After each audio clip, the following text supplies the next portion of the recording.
خالد کے گھوڑے نے پانی کی مشک پر اپنے آپ ہی رخ بدل لیا تھا۔ خالد نے ادھر ادھر دیکھا، اسے گول دائرے میں کھجوروں کے درخت اور صحرا کے جھاڑی نما درخت نظر آئے۔ گھوڑا ادھر ہی جا رہا تھا۔ نخلستان میں داخل ہو کر خالد گھوڑے سے کود گیا۔ امامہ اتار کر وہ پانی کے کنارے دو زانوں ہو گیا۔ اس نے پانی چلو بھر بھر کر اپنے سر پر ڈالا اور 2-4 چھینٹے منہ پر پھینکے۔ اس کا گھوڑا پانی پی رہا تھا۔ خالد نے اس چشمے سے پانی پیا جو صرف انسانوں کے استعمال کے لیے تھا۔ یہ ایک چھوٹا سا جنگل تھا۔ خالد نے گھوڑے کی زین اتاری اور زین کے ساتھ بندی ہوئی چھوٹی سی ایک دری کھول کر جھاڑی نما درختوں کے جھنڈ تلے بچھائی اور لیٹ گیا۔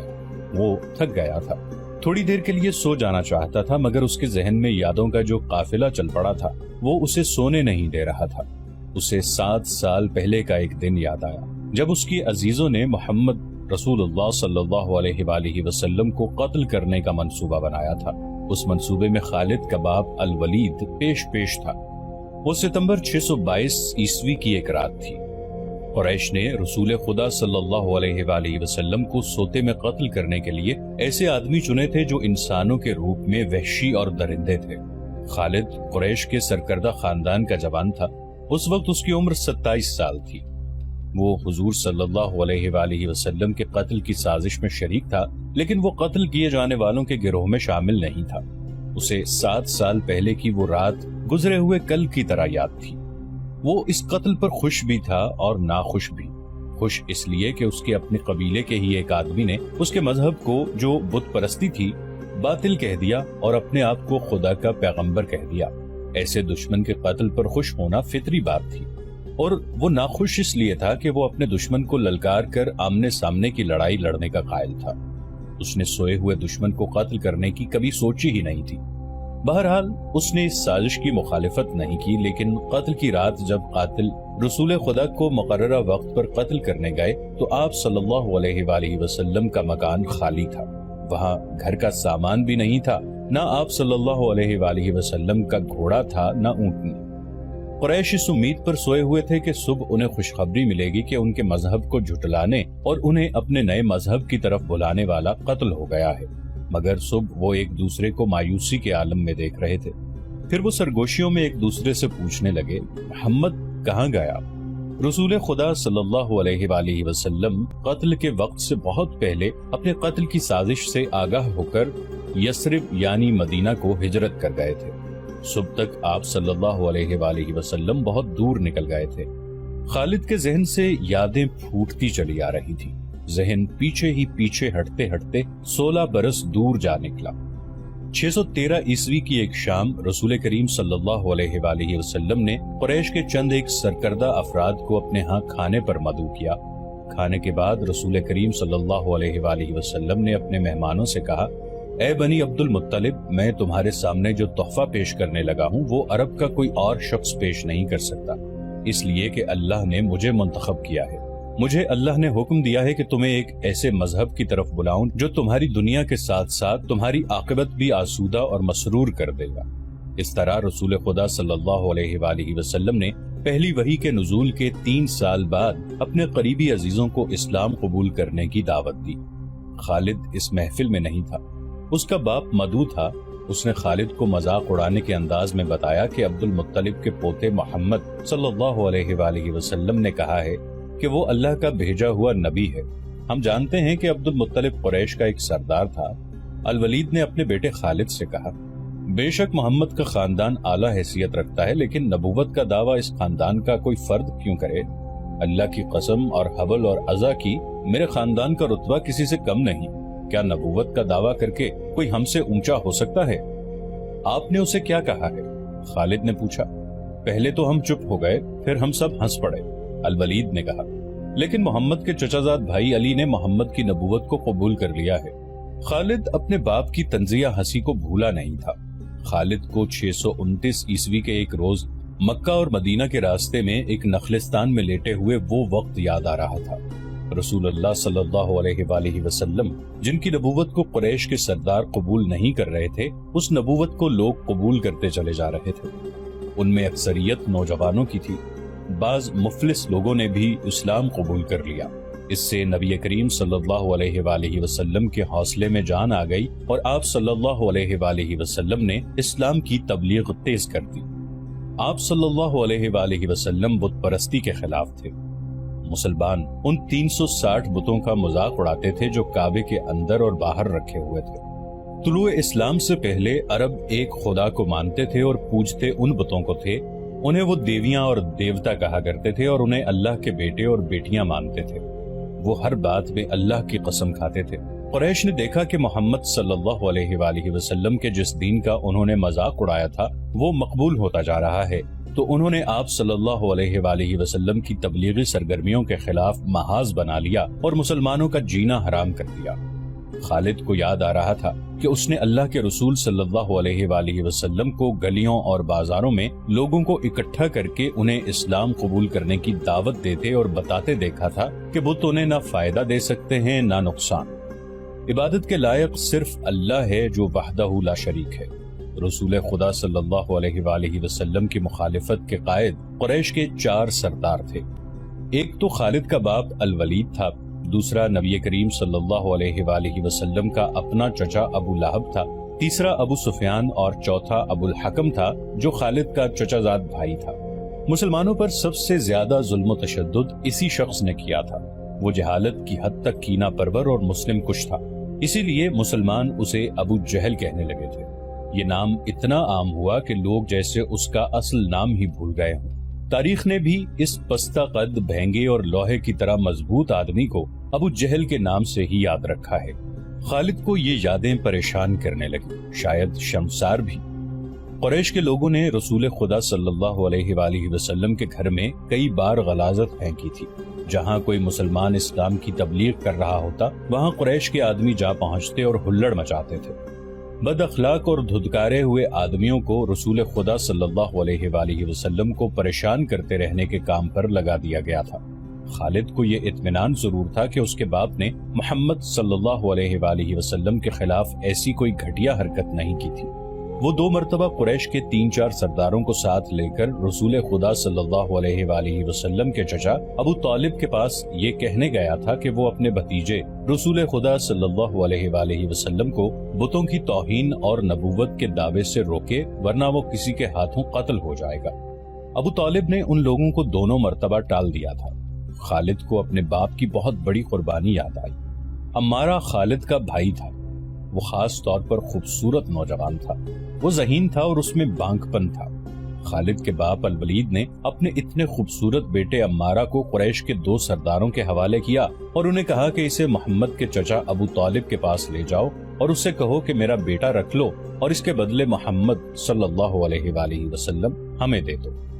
خالد اپنے باپ کے اس فیصلے پر کانپ اٹھا تھا، اور جب اس کا بھائی عمارہ دونوں سرداروں کے ساتھ چلا گیا تھا تو خالد تنہائی میں جا کر رویا تھا۔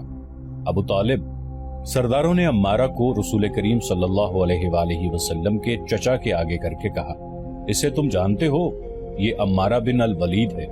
تم یہ بھی جانتے ہوگے کہ بنو ہاشم نے، جس کے تم سردار ہو، ابھی تک اس جیسا سجیلا اور عقل مند جوان پیدا نہیں کیا۔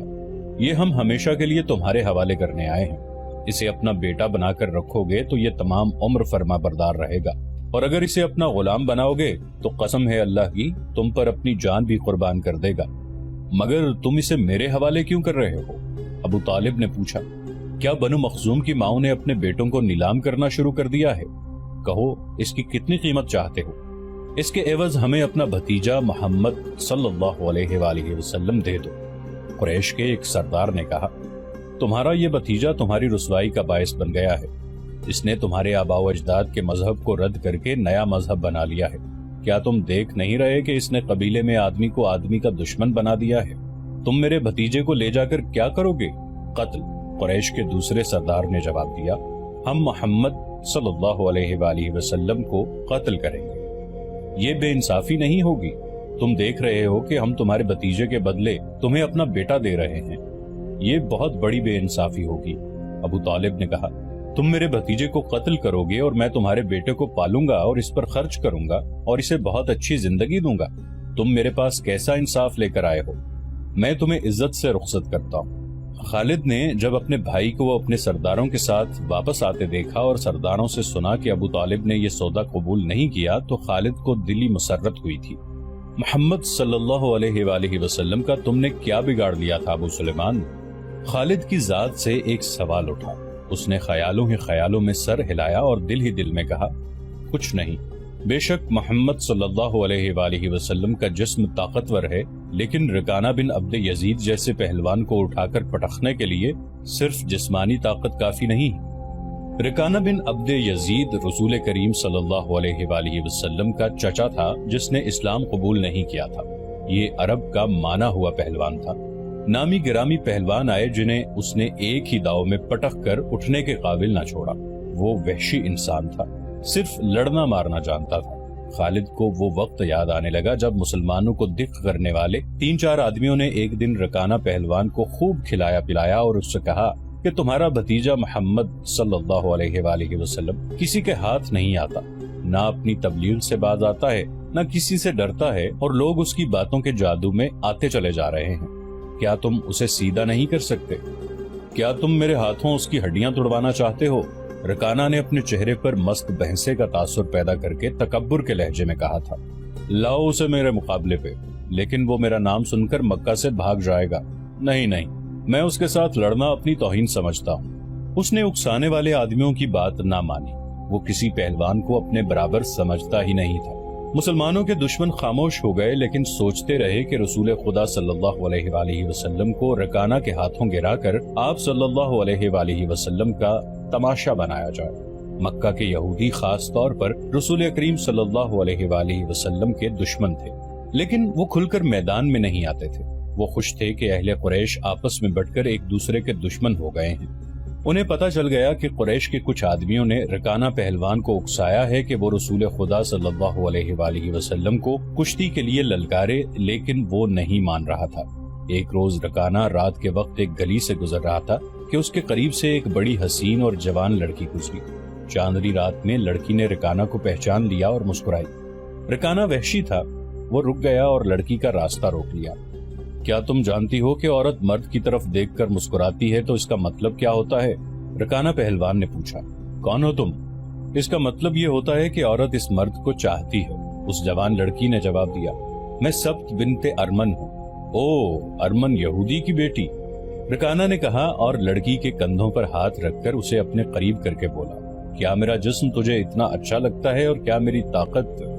تمہاری طاقت نے مجھے مایوس کر دیا ہے۔ سبت نے پیچھے ہٹتے ہوئے کہا، تم اپنے بھتیجے محمد سے ڈرتے ہو؟ کون کہتا ہے؟ رکانہ نے گرج کر پوچھا۔ سب کہتے ہیں، سبت نے کہا۔ پہلے محمد کو گراؤ، میں اپنا جسم تمہیں انعام میں دوں گی۔ اللہ کے بیٹوں اور بیٹیوں کی قسم، تیری بات پوری کر کے تیرے سامنے آؤں گا۔ رکانہ نے کہا، لیکن تو نے غلط سنا ہے کہ میں محمد سے ڈرتا ہوں۔ بات یہ ہے کہ میں اپنے سے کمزور کے ساتھ لڑنا اپنی توہین سمجھتا ہوں، لیکن تیری بات پوری کروں گا۔ مشہور مورخ ابن حشام نے لکھا ہے کہ رسول کریم صلی اللہ علیہ وآلہ وسلم نے خود رکانہ پہلوان کو کشتی کے لیے للکارا تھا، لیکن دوسرے مورخ ابن الاسیر نے جو شہادت پیش کی ہے وہ صحیح ہے کہ رکانہ نے محمد صلی اللہ علیہ وآلہ وسلم کو کشتی کے لیے للکارا اور اس نے کہا، میرے بھائی کے بیٹے، تم بڑے دل اور بڑی جرت والے آدمی ہو۔ میں یہ بھی جانتا ہوں کہ تم جھوٹ بولنے سے نفرت کرتے ہو، لیکن مرد کی جرت اور صداقت کا پتہ اکھاڑے میں چلتا ہے۔ آؤ میرے مقابلے میں اکھاڑے میں اترو۔ اگر مجھے گرا لو تو میں تمہیں اللہ کا بھیجا ہوا نبی مان لوں گا، اللہ کی قسم تمہارا مذہب قبول کر لوں گا، لیکن یہ ایک بھتیجے اور چچا کی کشتی نہیں ہوگی۔ رسول خدا صلی اللہ علیہ وآلہ وسلم نے رکانہ کی للکار کے جواب میں کہا، ایک بت پرست اور سچے دین کے ایک پیغمبر کی لڑائی ہوگی۔ تو ہار گیا تو اپنا وعدہ نہ بھول جانا۔ مکہ میں یہ خبر صحرا کی آندھی کی طرح پھیل گئی کہ رکانہ پہلوان اور محمد صلی اللہ علیہ وآلہ وسلم کی کشتی ہوگی، اور جو ہار جائے گا وہ جیتنے والے کا مذہب قبول کر لے گا۔ قریش کا بچہ مرد و زن اور یہودی ہجوم کر کے آ گئے۔ مسلمانوں کی تعداد بہت تھوڑی تھی، وہ تلواروں اور برچھیوں سے مسلح ہو کر آئے، کیونکہ انہیں خطرہ محسوس ہو رہا تھا کہ قریش کشتی کو بہانہ بنا کر رسول خدا صلی اللہ علیہ وآلہ وسلم کو قتل کر دیں گے۔ عرب کا سب سے زیادہ طاقتور اور وحشی پہلوان رکانہ بن عبد یزید رسول کریم صلی اللہ علیہ وآلہ وسلم کے مقابلے پہ اترا۔ اس نے رسول خدا صلی اللہ علیہ وآلہ وسلم پر تنزیہ نظر ڈالی اور آپ صلی اللہ علیہ وآلہ وسلم پر پھپتی کسی۔ آپ صلی اللہ علیہ وآلہ وسلم مکمل خاموشی اور اطمینان سے رکانہ کی آنکھوں میں آنکھیں ڈال کر دیکھتے رہے کہ وہ بے خبری میں کوئی داؤ نہ کھیل جائے۔ رکانہ آپ صلی اللہ علیہ وآلہ وسلم کے ارد گرد یوں گھوما جیسے شیر اپنے شکار کے ارد گرد گھوم گیا ہو اور اب اسے کھا جائے گا۔